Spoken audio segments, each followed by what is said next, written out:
Hello students, my name is रेश राय from Rai classes. आज मैं डिस्कस करने जा रहा हूं क्योंकि बच्चों की बहुत सारी प्रॉब्लम्स हैं, बहुत सारे डाउट्स हैं। या फर्स्ट ईयर में जब आप फर्स्ट सेमेस्टर में होते हो तो आपको ये रहता है कि कैसे हम प्रैक्टिकल, जो एक्सटर्नल प्रैक्टिकल है, क्योंकि आप नए बच्चे होते हो, आपको आइडिया नहीं रहता है, फर्स्ट टाइम आपको एक्सटर्नल प्रैक्टिकल देना होता है।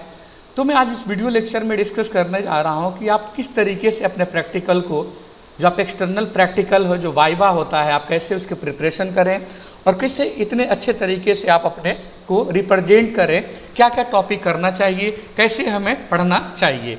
तो जब भी आपका एक्सटर्नल प्रैक्टिकल्स हो तो पहले जब भी आपका एक्सटर्नल प्रैक्टिकल हो क्या क्या चीज़ें हमें करनी चाहिए। एक्सटर्नल प्रैक्टिकल पहले आपको ये देखना होगा कि आपको एम क्या मिल रहा है।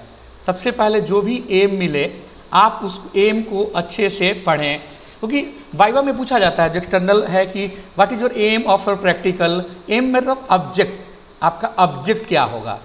तो सबसे ज़्यादा जरूरी है, मैक्सिमम बच्चों को प्रैक्टिकल कर लेते हैं, एम ही नहीं पता होता है। तो पहला पॉइंट है फर्स्ट कि आपको एम पता होना चाहिए कि आपको एम जो मिला है आपका एम क्या है। लाइक वेरिफिकेशन में इलेक्ट्रिकल की बात करेंगे तो verification of superposition theorem, verification of Thevenin theorem, verification of reciprocity theorem.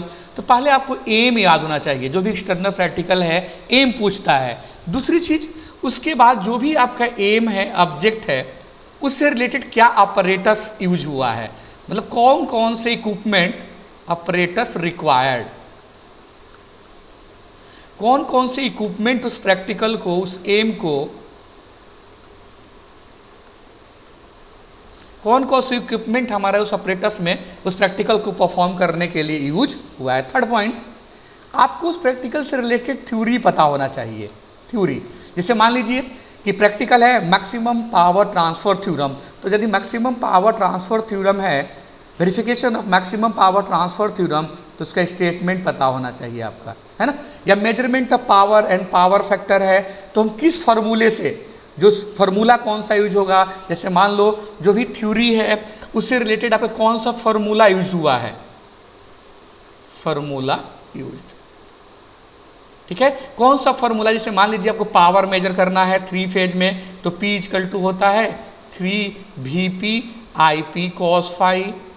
Line के टर्म में लिखूं मैं तो ये होता है √3 VL IL cos फाई, है ना। और पावर फैक्टर निकालना हो 2 वाट मीटर में तो क्या फॉर्मूला होता है, power factor equal to cos phi equal to cos tan inverse √3 W1 minus W2 upon W1 plus W2। तो आपको थ्योरी अच्छे से रिलेटेड आपको याद होना चाहिए।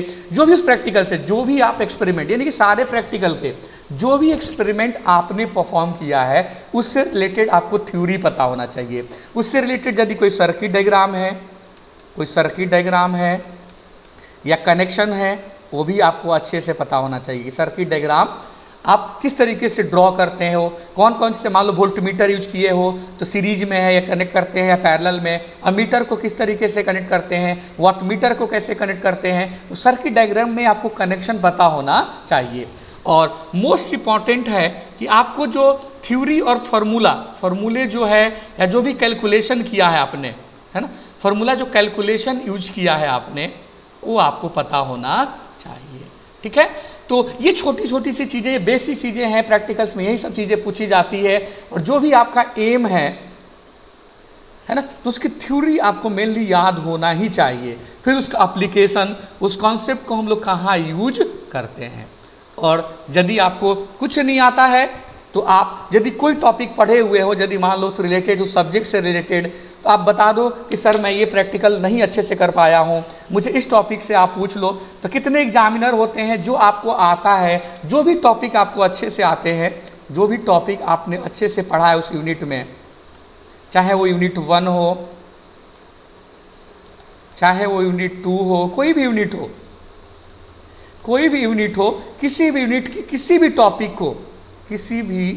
टॉपिक को यदि आप एग्जामिनर से बोलते हो कि सर मैंने ये टॉपिक अच्छे से पढ़ा है, तो आप एग्जामिनर उसी से पूछता है। और यदि आप अच्छा बताते हो, सारे आंसर का जवाब देते हो, तो एग्जामिनर आपका इंप्रेस होता है और आपको मैक्सिमम मार्क्स देता है। हाँ, यदि आपको नहीं आता है तो आपको इधर उधर की बातें नहीं करनी है, आपको गलत आंसर बेवजह को नहीं देने हैं। यदि नहीं आता है तो आप मना कर दो कि सर ये चीज़ नहीं आती है, आप ये दूसरा क्वेश्चन मेरे से पुटअप कर लें। ओके, तो ये बहुत सा सिंपल सा बेसिक कॉन्सेप्ट है जिसके हेल्प से आप बहुत ही अच्छा प्रैक्टिकल का वाइवा परफॉर्म करेंगे। ओके, इस राय क्लासेज को आप लाइक एंड सब्सक्राइब करिए सो डैट कि जो भी मेरे कमिंग वीडियोज हैं उसको प्रॉपर देख पाएँ। Okay, thank you.